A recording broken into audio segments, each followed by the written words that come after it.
I grew up in a small village in the Netherlands. I was a bit of an awkward kid, but I had a pretty normal childhood. Back then, I didn't enjoy sports very much.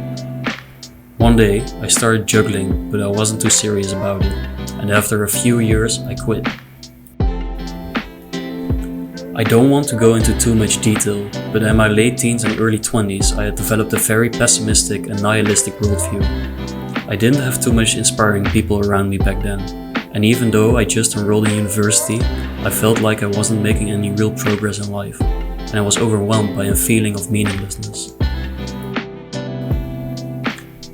When I first came into contact with poi, I was immediately drawn to it. I spent socks filled with rice for about a week before I bought my first set of pot poi. To this day, they are the only poi I use. Initially, I found poi spinning a very efficient way to clear my head and just be in the moment.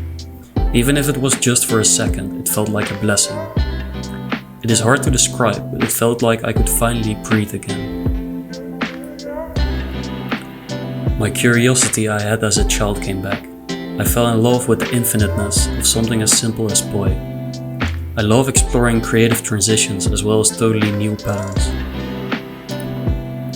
Back then, I didn't know it would have such a profound impact on my life. Slowly but surely, I did not only connect to myself, but also to others.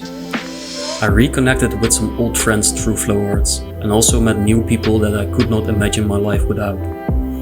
I even made some friends across the ocean. After learning how to spin poi, I also engaged in other Flowtoys, and eventually I would start designing my own props.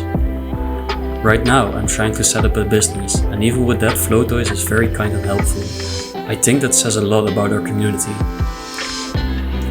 So why do I flow?